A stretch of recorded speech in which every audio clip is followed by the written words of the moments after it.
성경 말씀 함께 보겠습니다. 오늘 우리 교실 하나님 말씀은 신약 성경 요한계시록 14장 6절부터 12절 말씀입니다. 찾으셨으면 제가 봉독합니다. 또 보니 다른 천사가 공중에 날아가는데 땅에 거주하는 자들 곧 모든 민족과 종족과 방언과 백성에게 전할 영원한 복음을 가졌더라. 그가 큰 음성으로 이르되 하나님을 두려워하며 그에게 영광을 돌리라. 이는 그의 심판의 시간이 이르렀음이니 하늘과 땅과 바다와 물들의 근원을 만드신 이를 경배하라 하더라. 또 다른 천사 곧 둘째가 그 뒤를 따라 말하되 무너졌도다 무너졌도다 큰 성 바벨론이여 모든 나라에게 그의 음행으로 말미암아 진노의 포도주를 먹이던 자로다 하더라. 또 다른 천사 곧 셋째가 그 뒤를 따라 큰 음성으로 이르되 만일 누구든지 짐승과 그의 우상에게 경배하고 이마에나 손에 표를 받으면 그도 하나님의 진노의 포도주를 마시리니 그 진노의 잔에 섞인 것이 없이 부은 포도주라. 거룩한 천사들 앞과 어린 양 앞에서 불과 유황으로 고난을 받으리니 그 고난의 연기가 세세토록 올라가리로다. 짐승과 그의 우상에게 경배하고 그의 이름표를 받는 자는 누구든지 밤낮 쉼을 얻지 못하리라 하더라. 성도들의 인내가 여기 있나니 그들은 하나님의 계명과 예수에 대한 믿음을 지키는 자니라. 아멘. 오늘은 세 천사의 경고와 성도들의 인내라는 제목으로 하나님의 말씀 대언하겠습니다. 우리는 요한계시록 13장을 통하여 적 그리스도와 거짓 선지자를 상징하는 두 짐승이 나타나 우상을 만들어 경배하게 하고 짐승의 수 666을 받게 하고 그들의 명령을 따르지 않는 자는 누구든지 죽이기도 하고 매매를 하지 못하게 하는 것을 보았습니다. 또 지난주에 살펴본 요한계시록 14장 1절부터 5절을 통해서는 그 짐승에게 굴복하지 않은 구원받은 모든 성도들을 상징하는 14만 4천이 하늘의 시온산에 주님과 함께 서서 승리와 기쁨의 찬양을 부르는 것을 보았습니다. 하나님께서 사도 요한에게 이러한 환상을 보여주시고 기록하여 1차적으로는 당시 로마 황제와 로마 제국으로부터 핍박과 박해를 당하고 있는 초대교회 성도들에게 전하게 하시고 2차적으로는 우리를 비롯하여 각 시대마다 하나님의 백성된 성도들에게 전하게 하신 이유는 예수님을 믿기 때문에 받는 고난과 핍박이 있다라는 것을 가르쳐 주시기 위함입니다. 우리가 기억해야 될 것은 예수님을 믿으니까 천지 만물을 창조하신 만왕의 왕이신 그 하나님을 믿으니까 그 하나님의 자녀니까 우리는 이 땅을 살면서 고난이 없을 거다, 어떤 문제도 없을 거다라고 생각하면 안 된다라는 것입니다. 오히려 예수님을 믿기 때문에 당하는 고난이 있습니다. 오히려 예수님을 믿기 때문에 당하지 않아도 될 그 고난을 예수를 믿기 때문에 당하는 고난이 있다라는 거예요. 이 사실을 우리는 어디서 잘 알 수 있냐? 예수님이 바로 그렇지 않습니까? 하나님의 아들이신 예수님께서는 이 땅에 오시는 그 순간부터 죽는 그 순간까지 고통에서 고난에서 문제에서 자유롭지 않았습니다. 사람들로부터 온갖 시기와 질투를 받으셨고 비난을 받으셨고 또한 모욕을 당하셨습니다. 심지어 채찍에 온몸이 갈기갈기 찢어지며 십자가에 달려 물과 피를 다 쏟으시며 죽으셨습니다. 이유가 무엇입니까? 빛이시기 때문이에요. 죄악으로 가득한 그 가운데 살아가는 사람들은요, 빛이 와서 어둠 가운데 있는 자신들의 죄악을 드러내는 것을 싫어합니다. 그러다 보니 빛이신 예수님을 세상의 죄악 가운데 있는 사람들은, 하나님을 떠난 사람들을, 하나님을 대적하는 사람들은 그렇게 핍박하고 모욕을 주고 비난하고 죽일 수밖에 없는 거예요. 그렇다면 우리 그리스도인은 누구입니까? 지난주에 말씀드린 성도는 세상과 구별된 사람이에요. 그리스도는 예수님께서 사셨던 그 삶을 살아가는 사람이에요. 그러니 당연히 성도 역시 빛이신 그 주님의 말씀을 전하고 빛이신 그 주님의 삶을 따라 살기 때문에 세상은 싫은 거예요. 너희들 왜 내 죄를 드러내냐는 거예요. 너희들 왜 내 잘못을 드러내냐는 거예요. 너희가 어찌 그렇게 고귀하다고, 너랑 나랑 똑같은 인간인데 왜 고귀한 척하며 사냐? 이것이 싫으니까 세상에서는 예수를 믿는 사람들을 핍박하고 박해하고 고난과 고통을 줄 수밖에 없다라는 것입니다. 그럼에도 불구하고 중요한 건 뭐예요? 지난주에 살펴본 것처럼 결국에 승리하는 것은 세상이 아니라는 거예요. 결국에 승리하는 것은 예수님을, 하나님을 대적하는 적그리스도가 아니라 예수 그리스도, 주님이라는 것입니다.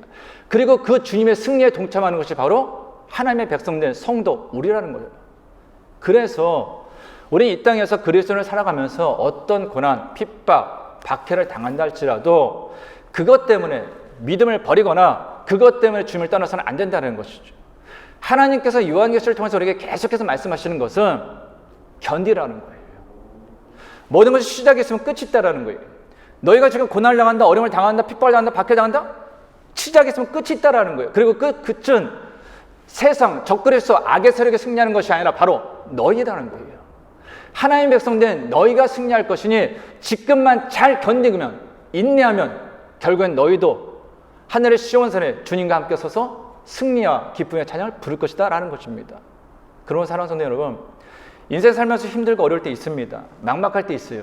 그러나 끝까지 견디고 인내하는 사람이 결국에 승리하는 사람이에요. 모든 결론은요, 마지막까지 가봐야 되는 거지, 내가 지금 믿음이 좋으니까, 아니 내가 지금 신앙생활 잘하니까, 내가 지금 잘 사니까 난 성공한 인생이야, 그렇게 얘기할 수는 없다라는 것입니다.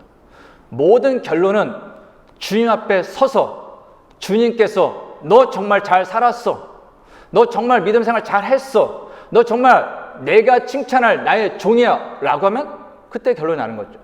그러나 아무리 세상에서 화려하게, 세상에서 자신의 권력, 막강 권력 휘두르며 살았다 할지라도 하나님 앞에 설 때 악하고 게으른 종아, 이 악한 자야 판단하면 그는 멸망할 수밖에 없다라는 것입니다. 그러므로 지금만 바라보지 마시고 영원한 그 하나님 나라의 영광을 바라보시면서 늘 언제나 인내하시고 또한 승리하시길 바랍니다.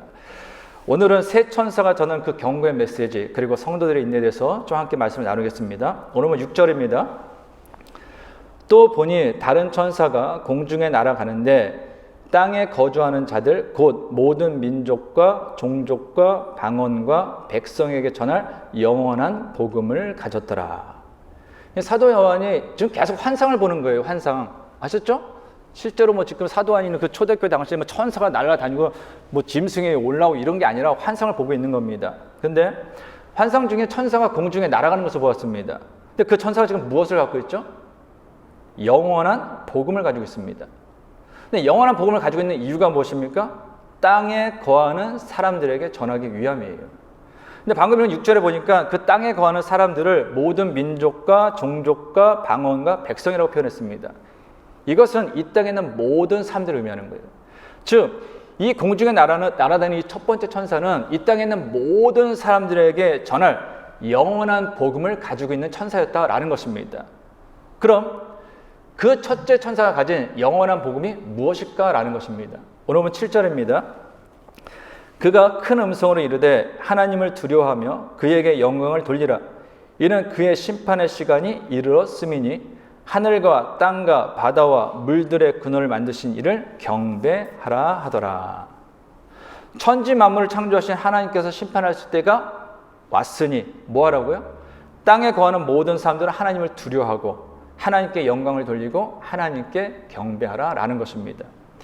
복음이라는 것은 잘 아시는 것처럼 유한결리온 굿뉴스라 해서 복된 소식, 기쁨의 소식이죠.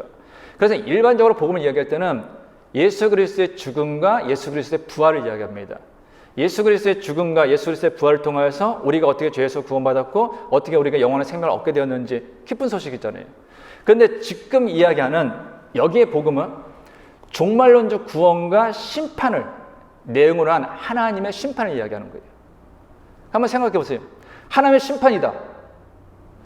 예수를 믿지 않는 사람, 불신자한테는 나쁜 소식이죠. 이건 굿뉴스가 없는 거예요. 배드뉴스가 되는 거죠. 나쁜 소식이에요. 그런데 하나님을 믿는 우리 성도들에게는 하나님께서 심판하실 거야. 천지를 창조하신 그 하나님께서 만들었으니 이 땅의 악한 거 모든 거 다 파괴하실 거야. 이것이 우리에게는 나쁜 소식입니까? 기쁜 소식입니까? 기쁜 소식이죠. 왜요? 진정 그때가 됐을 때는 복음이 완성이 되는 거예요. 구원이 완성이 되는 거예요. 지금 하나님 나라가 예수님의 오심과 함께 이루어졌지만 완성된 건 아니거든요. 이루어지고 있는 거거든요. 그 이루어진 게 언제 이루어지냐? 하나님의 마지막 심판이 임할 때 구원이 완성되고 하나님 나라가 완성되는 거예요. 그러니까 예수를 믿는 사람한테는 하나님의 심판은 나쁜 소식이 아니라 기쁜 소식이 되는 거예요. 그러니까 이거는 영원한 기쁜 소식이기 때문에 그것은 영원한 복음이 되는 거죠. 그런데 이 영원한 복음을 가진 이 천사가 이 땅에 있는 모든 사람들에게 그 영원한 복음을 전하는데 하나님께 영광을 돌려라. 천지를 창조하신 창조자 하나님을 경배하라 라고 지금 선언하고 있어요. 외치고 있죠. 근데 그 앞에 보면은 전제 조건이 하나 있습니다. 전제 조건이 무엇입니까? 하나님을 두려워하며. 무엇을 얘기하는 걸까요? 하나님을 두려워하는 사람만이 정말로 하나님께 영광을 돌릴 수 있다는 거예요. 하나님을 두려워하는 사람만이 진정으로 창조주 하나님을 경배할 수 있다는 것입니다. 반대로 이야기하면 어떻게 되는 것입니까? 왜 하나님께 영광을 돌리지 못할까요? 하나님을 두려워하지 않기 때문이에요. 왜 창조주 하나님을 찬양하지 못할까요? 경배하지 못할까요? 창조주 하나님을 두려워하지 않기 때문입니다. 간단한 거예요. 자녀가 부모한테 막 하는 이유가 뭐예요? 부모를 두려워하지 않기 때문이에요. 그 두려움이라는 것이 경외라고 말씀드렸지 않습니까? 부모를 무시하니까 부모한테 함부로 하는 거예요. 부모를 무시하니까 자기가 힘이 좀 생기고 돈을 좀 벌면은 부모를 무시하는 겁니다. 나 마음속에 부모에 대한 경건함, 경외함, 부모님에 대한 두려움이 있으면요, 내가 아무리 나이가 많아지고 힘이 세지고 지식이 높아지고 학벌이 좋아지고 돈을 많이 벌고 권력이 가졌다 할지라도 그 부모님 앞에서는 무릎을 꿇을 수밖에 없는 것이고 그 부모님 앞에서는 고개를 숙일 수밖에 없는 것입니다. 왜요? 나를 낳아주시고 길러주신 부모님 때문인 거예요. 내가 부모님을 경외해야 되는 거, 내가 부모님께 영광을 돌려야 되는 건 다른 이유가 아무것도 없어요. 부모가 돈이 없기 때문에, 부모가 뭐 권세가 없기 때문에, 부모가 배우지 못했기 때문에 나는 부모를 무시해도 돼? 이거는 막대 먹은 인생이죠. 동일한 것입니다. 하나님에 대한 경외함, 하나님에 대한 두려움이 있으면요, 하나님께 영광을 돌릴 수밖에 없습니다. 하나님을 경배할 수밖에 없는 거예요.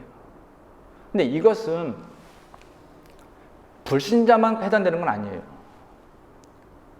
우리처럼 예수 믿는 사람들도요, 교회를 다닌다, 뭐 직분이 뭐 있다, 신앙생활을 몇 대 했다, 신앙생활을 몇 년을 했다 할지라도요, 하나님에 대한 두려움이 없으면 하나님을 경배할 수 없습니다. 하나님의 두려움이 없으면요, 하나님께 영광 돌리지 못해요. 심지어 어떤 경우가 있습니까?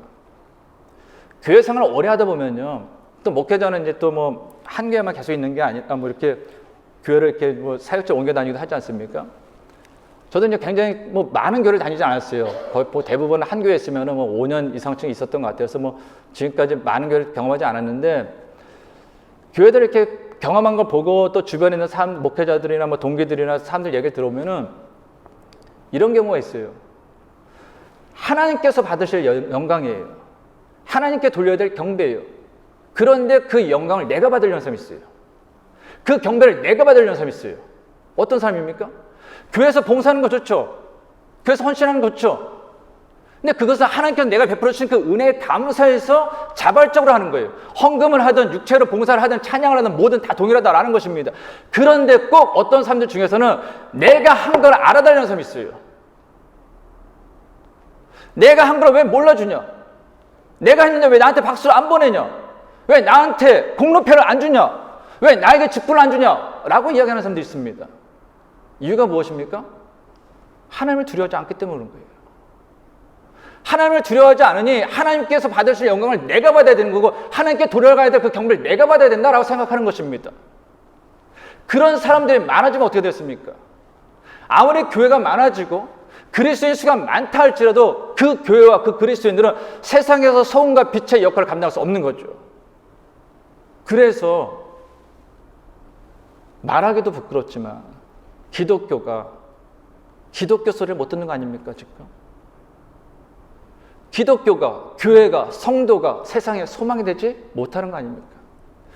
유럽에 수많은 교회들이 있습니다. 근데 그 수많은 교회가 몇 년 안에 거의 다 문 닫을 거라고 합니다. 전에도 말씀드린 것처럼 호주도 동일한데요. 유럽은 더 하더라고요. 뭐 호텔로 팔리는 거, 가정집으로 팔리는 거, 식당으로 팔리는 거, 레스토랑 팔리는 거, 뭐 불교에 팔리는 거, 이슬람 사원 팔리는 거, 여기까지 저도 알았어요. 근데 얼마 전에 보니까 화가 나가지고 진짜 그 뭐예요? 저 그런 걸 모르니까 클럽인데 스트립쇼 하는 거 있죠. 스트립쇼 바로 팔린대 교회를. 그 여기다가 봉을 하고서 여기서 옷 벗은 여자가 춤을 추는 거예요.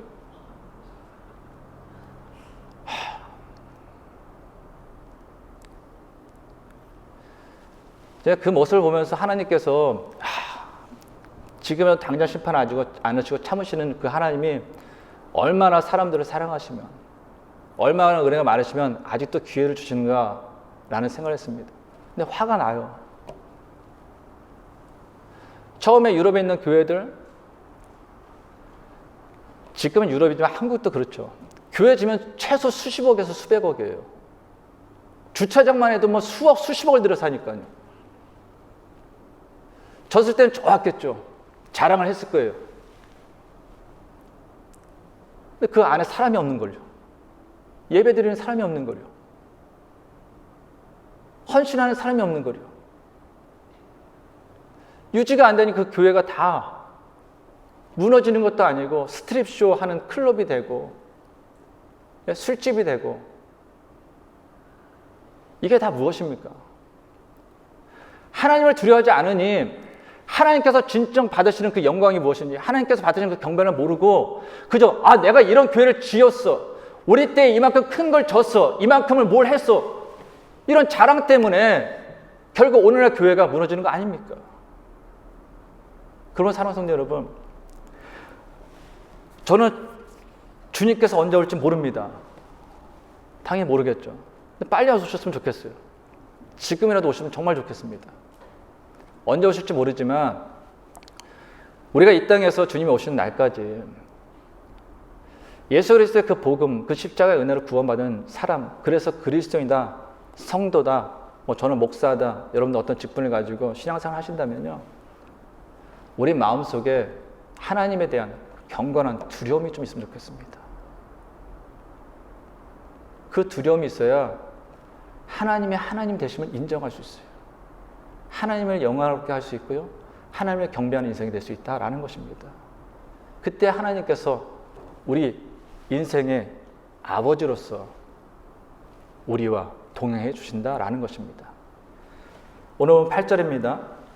또 다른 천사 곧 둘째가 그 뒤를 따라 말하되 무너졌도다 무너졌도다 큰 성 바벨론이여, 모든 나라에게 그의 음행으로 말미암아 진노의 포도주를 먹이던 자로다 하더라. 첫 번째 천사에 이어서 두 번째 천사가 외쳤습니다. 무너졌도다 무너졌도다 큰 성 바벨론이여, 모든 나라에게 그의 음행으로 말미암아 진노의 포도주를 먹이던 자로다 라고 외쳤습니다. 여기 나오는 바벨론은 하나님을 대적하고 교회와 성도들 핍박하고 박해하는 세상의 악한 권력, 권세를 이야기합니다. 사도 요한이 요한계시록을 기록할 당시에는 이 바벨론은 이미 망한죠. 바벨론 제국은.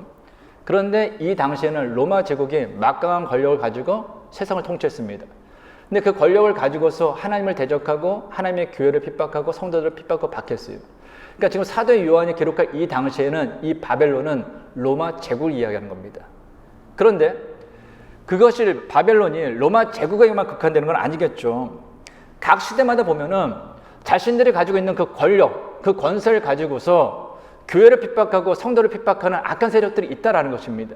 그 모든 세상, 하나님을 대적하고 교회를 핍박하고 성도들을 박해하는 그 모든 악한 세상의 세력이 바로 이 바벨론이다라는 것입니다. 그런데 이 하나님을 대적하고 교회와 성도들을 핍박하고 박해한 이 바벨론인 저지른 이 악행에 대해서 둘째 천사가 다음과 같이 고발합니다. 오늘 8절 다시 한번 읽습니다. 또 다른 천사 곧 둘째가 그 뒤를 따라 말하되 무너졌도다 무너졌도다 큰 성 바벨론이여, 모든 나라에게 그의 음행으로 말미암아 진노의 포도주를 먹이던 자로다 하더라. 여기 보면은 둘째 천사는 바벨론을 모든 나라에게 그의 음행으로 말미암아 진노의 포도주를 먹이던 자다라고 지금 이야기하고 있어요. 고발하고 있거든요.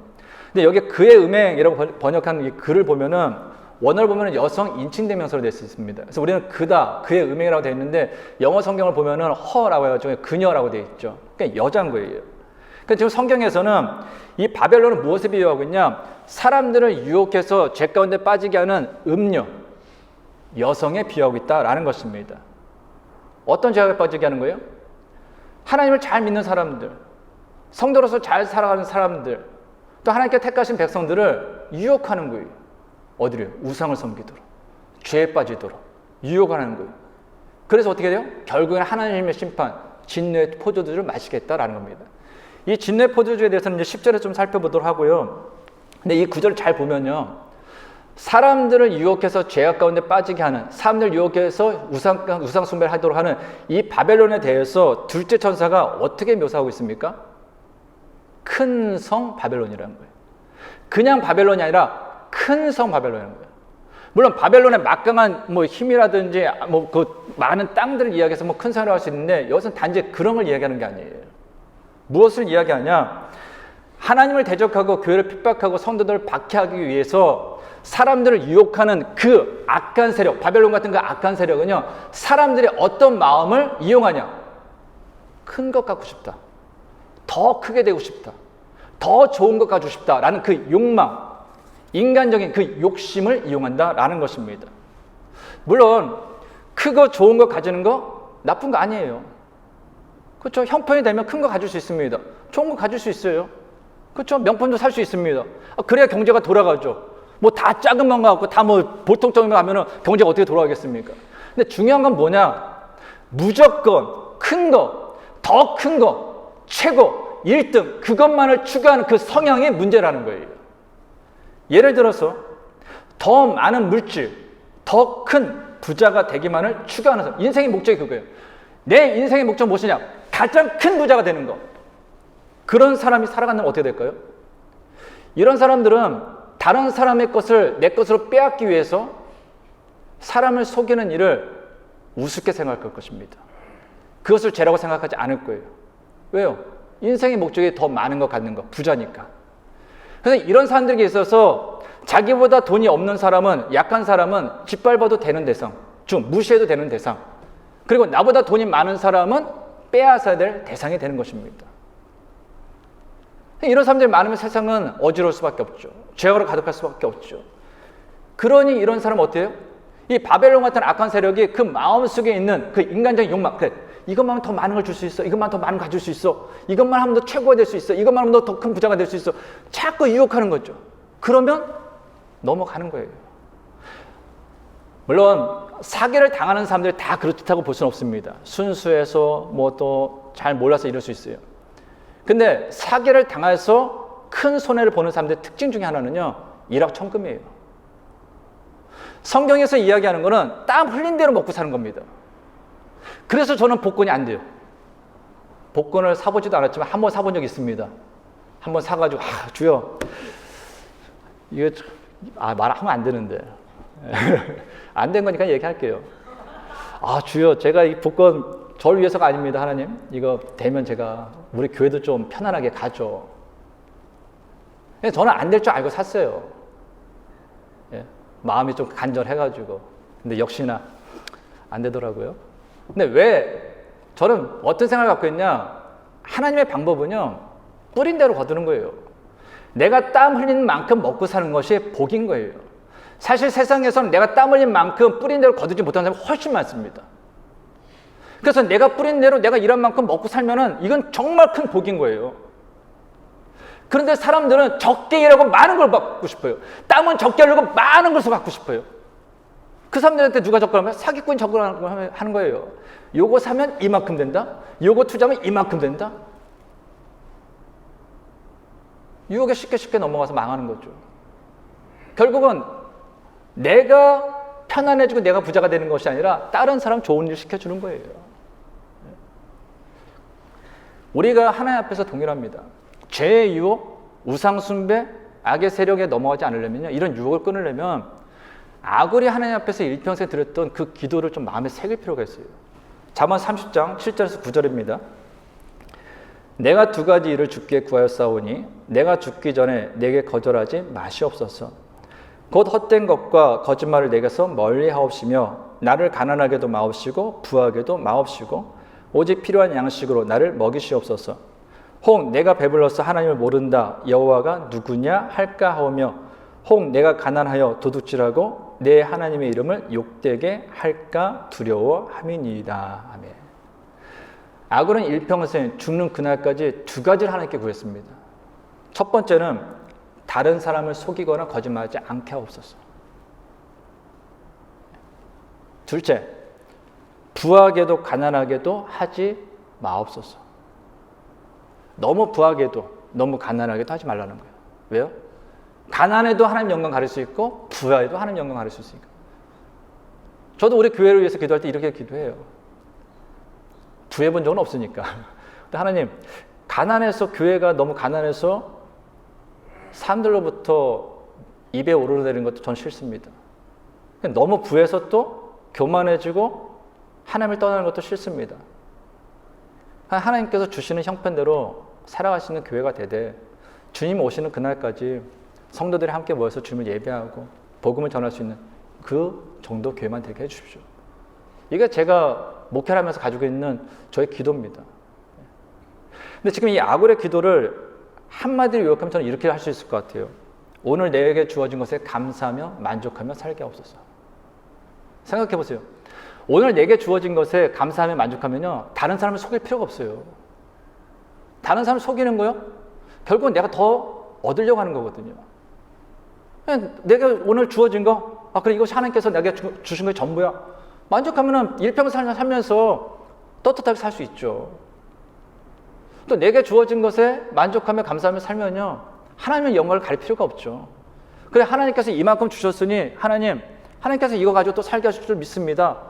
그러니까 날마다 그 하나님과 동행하면서 살 수 있는 거예요. 그러니 아무리 악한 세력이 유혹하려고 할지라도 그 유혹에 넘어가기가 쉽지 않다라는 것입니다. 그러면 사랑하는 성도 여러분, 세상의 유혹은 참 많습니다. 경제적으로 앞으로 좀 더 어려워질 거라고 그랬죠. 얘기로만 2, 3년 정도는 더 어려워질 거라고 그래요. 근데 어려울수록 사기도 판을 많이 치고요, 세상의 유혹도 참 많아집니다. 거짓된 복음도 참 많아져요. 이 복음을 들으면, 이 얘기를 들으면 복 받을 거다, 이거 좋지 않습니까? 거기에 넘어와서 결국은 잘못된 길을 하는 사람들 많거든요. 그 유혹에 넘어가지 않기 위해서요, 오늘 내게 주어진 것이 하나님께서 내가 살아갈 수 있도록 주신 그 몫인 걸 기억하시고 감사함으로 사세요. 내일 부자 되겠다고 오늘 감사하지 못하고, 내일 부자가 되겠다고 오늘 너무 아끼기만 살아도 그 내일은 내게 아닌데, 오늘 주어진 내 인생, 내 시간 속에서 감사하며 만족하며 있는 것 안에서 누리며 살면 그것이 천국 아닙니까? 그것이 행복 아닙니까?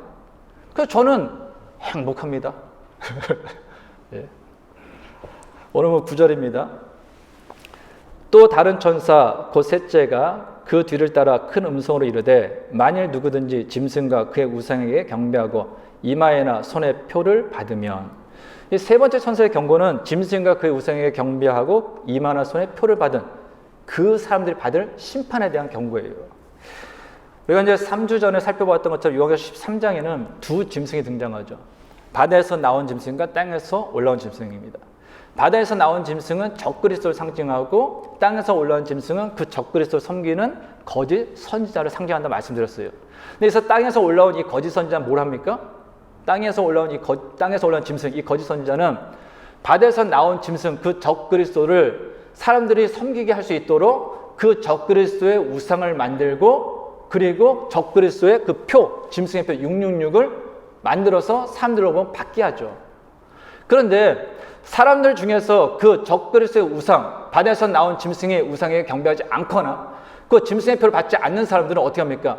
누구든지 죽이거나 아니면 매매를 할 수 없게 한다라고 했습니다.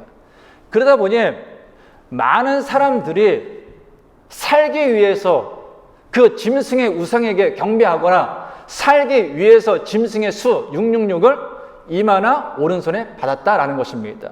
그런데 오늘 본문에 나오는 이 셋째 천사는 그렇게 짐승의 우상에게, 짐승과 그 짐승의 우상에게 경배하거나 또한 이마나 오른손에 짐승의 표를 받은 사람들이 받아야 될 그 심판에 대해서 다음과 같이 경고합니다. 오늘 본 10절 상반절입니다. 그도 하나님의 진노의 포도주를 마시리니 그 진노의 잔에 섞인 것이 없이 부은 포도주라. 여기 보면 어떻게 된다고요? 하나님의 진노의 포도주를 그들이 마실 거다라고 그랬어요. 근데 이 진노의 포도주, 하나님의 진노의 포도주는 뭐냐면요, 물이나 어떤 것을 아무것도 섞이지 않은 그 포도주 자체를 얘기하는 거예요. 독주입니다. 여러분도 혹시 포도주 만들어 보신 적 있으세요? 저는 만들어 봤습니다. 제가 전도사 때 교회 이제 그 성찬식 때 그 포도주를 이렇게 권사님들이 만들고 그러셨거든요. 그래가지고 그걸 이제 하셨다가 이제 성찬할 때 쓰고 그랬어요. 그래서 우리도 한번 만들어 보자 해가지고 와이프랑 둘이서 포도주를 만들었습니다. 사가지고 아무것도 안 넣었어요, 진짜. 보통 그렇게 해서 뭐 설탕 넣고 소주 넣는다고 그러나요? 근데 아무것도 안 넣고 포도만 넣었어요, 포도만 넣고서 한 몇 달이 지난 것 같아요. 그래서 나중에 이게 좀 뜨기도 하고 그래가지고 이렇게 이제 포도 하면 좀 달잖아요. 그래서 한번 이렇게 딱 먹어봤습니다. 어땠을까요? 죽는 줄 알았어요. 너무 독해가지고 그거 다 버렸던 기억이 납니다. 그러니까 이 진내 포도주는 물이든지 뭐 아무것도 안 섞고 그냥 완전 그 독주를 이야기하는 거예요. 이걸 마시면 어떻게 될까요? 취하는 데서 끝나는 것이 아니라 그냥 쓰러져 버리는 거예요. 그래서 하나님의 진노의 포도주 마신다라는 건 뭐냐면은 이전과는 비교할 수 없는 하나님의 강한 심판, 무서운 심판이 그들에게 주어질 것이다 라는 것입니다. 그러면 짐승과 그의 우상에게 경배하고 짐승의 표를 이마와 오른손에 받은 그들이 받을 하나님의 무서운 심판, 강한 심판은 무엇일까요? 오늘 10절 하반절입니다. 거룩한 천사들 앞과 어린 양 앞에서 불과 유황으로 고난을 받으리니. 그들이 받을 하나님의 가장 무서운 심판은 뭐냐고요? 불과 유황으로 받는 고난입니다. 이것이 바로 최후에 받을 심판인 거예요. 요한계시록 19장 20절입니다. 짐승이 잡히고 그 앞에서 표적을 행하던 거짓 선지자도 함께 잡혔으니 이는 짐승의 표를 받고 그의 우상에게 경배하던 자들을 표적으로 미혹하던 자라. 이 둘이 산채로 유황불 붙는 못에 던져지고. 또 요한계시록 20장 10절입니다. 또 그들을 미혹하는 마귀가 불과 유황못에 던져지니 거기는 그 짐승과 거짓 선지자도 있어 세세토록 밤낮 괴로움을 받으리라. 요한계시록 21장 8절입니다. 그러나 두려워하는 자들과 믿지 아니하는 자들과 흉악한 자들과 살인자들과 음행하는 자들과 점술가들과 우상 숭배자들과 거짓말하는 모든 자들은 불과 유황으로 타는 못에 던져지리니 이것이 둘째 사망이라. 어떻게 된다고요? 마귀, 당연하죠. 그리고 하나님을 대적하고 교회와 성도를 핍박했던 적그리스도, 그리고 사람들을 미혹하여 적그리스도 섬겨했던 거짓 선지자 뿐만 아니라 그 짐승과 그 짐승의 우상과 또한 그 짐승의 표를 받은 그 사람들 역시 모두 불과 유황으로 타는 못에 던져져 하나님의 심판을 받는다라는 것입니다. 그런데 방금 읽어드린 이 불과 유황의 무양못의 심판에 대해서 설명한 이 성경 구절을 보면서 특이한 점을 하나 발견하지 못했습니까? 불과 유황으로 타는 못이에요. 근데 거기 던져지면 어떻게 될까요? 풀무불에 던져졌다, 센 물에 던져졌다 그냥 생각해 보세요. 어떻게 될까요? 죽어야죠. 근데 성경은 죽는다라는 표현이 없습니다. 괴로움을 당한다, 괴로움을 받는다 라고만 이야기해요. 무엇을 의미할까요? 죽지 못한다라는 거예요. 불과 유황으로 타는 그 못에 던져지지만 죽는 게 아니에요. 죽고 싶어도 죽지 못하고 영원토록 괴로움, 고난을 당하는 것이 그것이 최후의 심판이다라는 것입니다. 그래서 셋째 천사 역시 다음과 같이 증언합니다. 오늘 11절입니다. 그 고난의 연기가 세세토록 올라가리로다. 짐승과 그의 우상에게 경배하고 그의 이름표를 받는 자는 누구든지 밤낮 쉼을 얻지 못하리라 하더라. 여기서 고난의 연기가 쉬지 않고 세세토록 올라가고 밤낮 쉼을 얻지 못한다. 무슨 얘기입니까? 영원토록 고난 받는다는 거예요. 이것을 잘 보여주는 것이 예수님께서 누가복음 16장에서 하신 부자와 거짓 나사로 비유입니다. 누가복음 16장 23절 24절입니다. 그가 음부에서 고통 중에 눈을 들어 멀리 아브라함과 그의 품에 있는 나사로를 보고 불러 이르되 아버지 하나님이여 나를 궁휼히 여기사 나사로를 보내어 그 손가락 끝에 물을 찍어 내 혀를 서늘하게 하소서. 내가 이 불꽃 가운데서 괴로워하나이다. 저는 지옥을 못 가봤습니다. 그래서 지옥이 어떤지 몰라요. 성경을 통해서만 짐작할 뿐입니다. 근데 예수님께서는 지옥을 아시죠. 그 예수님께서 지옥에 있는 이 부자의 이야기를 하신 거예요. 비유로. 근데 이 부자가 어떻습니까? 세상에서 떵떵거리고 살았어요. 매일같이 잔치를 벌이면서 매일같이 수많은 양의 그 잔치 음식을 벌이면서까지 집 밖에 있는 그 거짓 나사로가 그것을 먹고자 하더라도 그 버려진 음식조차 먹지 못하도록 한 악한 인간이었습니다. 결과는 어떻게 됩니까? 거짓 나사로는 하나님 나라에서 아브라함 품에 있고, 부자 지옥에서 영원히 타는 그 불꽃에서 괴로움을 당하고 있지 않습니까? 이것이 마귀와 적그리스도와 거짓 선지자와 그들을 섬겼던 사람들이 당해야 될 심판이다라는 것입니다. 사랑하는 성도 여러분, 초대교회 당시 불신자들은 당연하고, 왜 예수를 믿었던 그 많은 성도들이 믿음을 버리고 교회를 떠나 로마 황제를 섬기고 로마 황제 우상에게 절하고 로마 황제에게 무릎을 꿇었겠습니까? 이유는 하나예요. 편안하게 살기 위해서입니다. 예수를 믿으면 편안하게 살 수가 없거든요. 예수를 믿으면 직업을 구하는 것도 어려워요.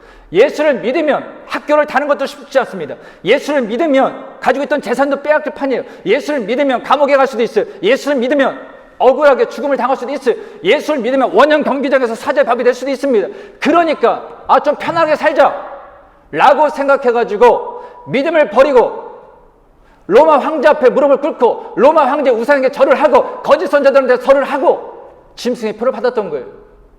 그런데 그 결국은 어떻다고요?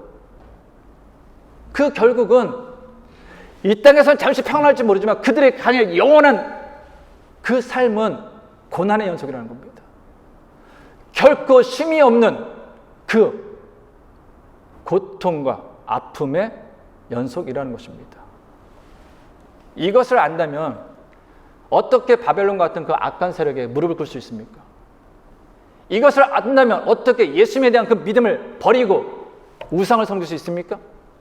이것을 안다면 어떻게 하나님의 말씀이 아닌 적그리스도의 그 생각과 가치관과 세계관을 가지고 이 땅에서 사람들을 속이며 시기와 질투와 비난과 판단을 가지고 살 수 있는가라는 것입니다. 그것을 안다면 어떻게 하나님의 영광을 가로채서 스스로 영광을 받으려고 하나님께서 받을 경배를 스스로 갖춰서 내가 높아지려고 할 수 있냐라는 것입니다. 그럴 수는 없는 거죠. 그렇다면 우리 성도들에게 필요한 것이 무엇입니까? 오늘 12절입니다. 우리 같이 12절 읽겠습니다. 시작. 성도들의 인내가 여기 있나니 그들은 하나님의 계명과 예수에 대한 믿음을 지키는 자니라. 아멘. 그래서 우리들에게 필요한 건 뭐라고요? 인내예요. 인내는 겁니다. 그런데 그 인내는 어디서부터 오냐? 하나님의 말씀과 예수님에 대한 믿음을 지키는 것에서부터 인내는 비롯된다는 거예요. 왜요? 이 험한 세상, 악으로 가득한 이 세상에서 나를 하여금 인내할 수 있도록 지켜줄 수 있는 분은 하나님의 말씀과 예수님밖에 없기 때문이에요. 그래서 우리가 진정 이 세상 가운데서 끝까지 견디며 하나님에 대한 그 믿음을 지키며 인내하기 위해서는 날마다 하나님의 말씀대로 살아야 되는 거예요. 날마다 예수님에 대한 그 믿음을 지켜야 된다라는 것입니다.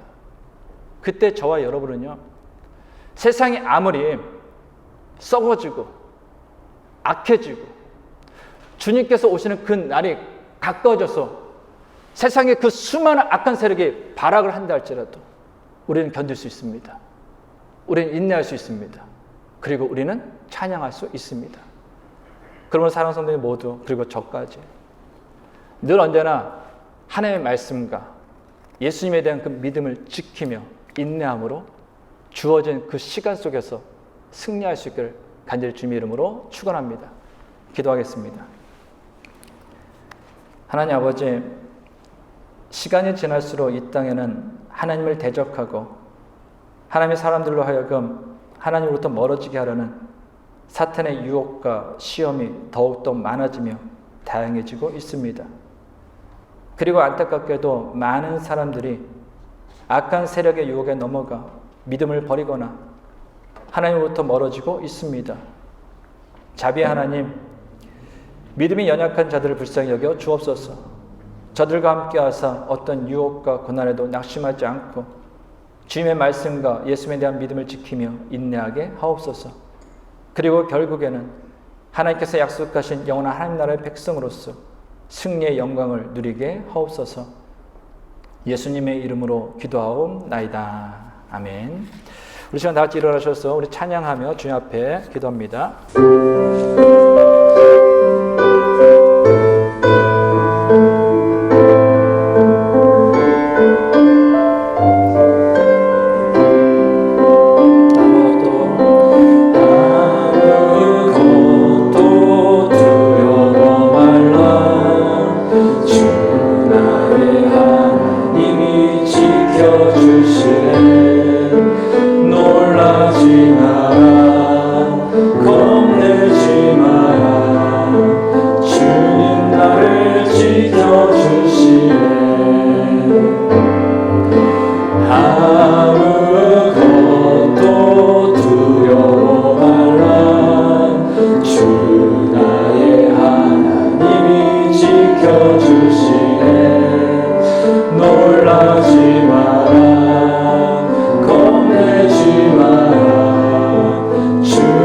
나를 지켜주시네. 다시 한번 찬양합니다. 아무것도 두려워 말라. 아무것도 두려워 말라. 주 나의 하나님이 지켜주시네. 놀라지 마라. 겁내지 마라. 주님 나를 지켜주시네. 아무것도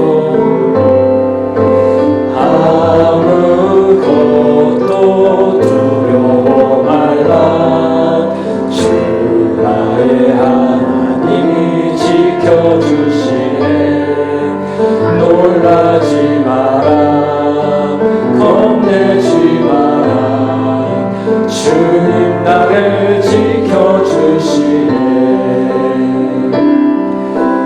내 몸이 힘에 겨워 지칠지라도 주님 나를 지켜주시네. 세상의 험한 풍파 몰아칠 때도 주님 나를 지켜주시네. 주님은 나의 사성, 주님은 나의 요새, 주님은 나의 소망, 나의 힘이 되신 여호와. 우리 같이 기도합니다. 성도 여러분, 인생 사는 거 결코 쉽지 않습니다. 한 치 앞도 모르기 때문입니다. 오늘 좋다고 해서 내일 좋은 것도 아니고, 오늘 기쁘다고 해서 내일 기쁜 것도 아닙니다. 그래서 사는 건 참 힘듭니다. 그러나 반대로 생각하면 오늘 슬프다고 해서 내일도 슬픈 건 아닙니다. 오늘 힘들다고 해서 내일도 힘든 건 아닙니다. 우리가 주님 안에서 주의 말씀대로 하나님의 말씀을 붙잡고 살아간다면 결국에는 우리에게 승리가 주어집니다. 힘든도 기쁨으로 바꿀 것이고 절망도 소망으로 바뀝니다. 그러므로 우리는 주님을 의지하며 살아가야 됩니다. 우리 같이 기도할 때, 하나님, 내게 있는 문제, 내게 있는 모든 것, 그 모든 것을 주님 앞에 기도 제목으로 아릅니다. 그리고 오직 주님만을 의지하고 주님만을 믿고 살기 원하오니 주여 나와 너로 나를 동행하여 주옵소서. 아니, 내가 주님의 손을 붙잡고 너로 나를 승리하며 살게 하여 주옵소서. 우리 같이 주님 앞에 기도합니다. 하나님, 정말 감사드립니다. 주님 앞에 주시옵시고, 주님 앞에서 예배하게 해주시고, 주의 말씀을 하게 해주시고, 주의 이름을 기도하게 해주시고 감사드립니다. 하나님, 주님 인생을 살아가는 정말 힘들고 어렵다고 말씀입니다. 내 어떤 힘으로 짧지 못해서 넉넉할 때는 있사옵니다. 그러나 하나님 주신 하나님께서 우리에게 주신 것은 소망입니다. 하나님께서 우리에게 주신 것은 승리입니다. 하나님께서 우리에게 주신 영생입니다. 그러나 하나님 주신 우리가 주신 주님께서 소망을 갖고 주님과 살아가게 하여 주시옵소서. 여러분의 힘을 내는 주님을 바라보면서 주님의 손을 붙잡고 주님과 동행하고 어떤 장모님도 감사하게 해주시고 기뻐하게 해주시고 찬양하게 하여 주시옵소서. 그래서 우리 우리가 너무 드린 것이 예수를 그렇지 절망하는 것이 아니라 주님 앞에서 찬양하게 해주시고 주님 앞에서 기뻐하게 해주시고 주님께서 이겨내 살았으니 고백하시고 주님과 주시옵소서. 이제는 우리 주 예수 그리스도의 은혜와 하나님의 크신 사랑과 성령님의 교통하심이 세상의 어떤 유혹과 고난에도 낙심하지 않고 주님의 말씀과 예수님에 대한 믿음을 지키며 인내함으로 하나님께서 약속하신 영원한 하나님 나라 백성으로서 승리의 영광을 누리길 원하는 모든 성도들과 가정과 세워주신 기업 위에 이제로부터 영원까지 함께 하시기를 간절히 축원하옵나이다. 아멘.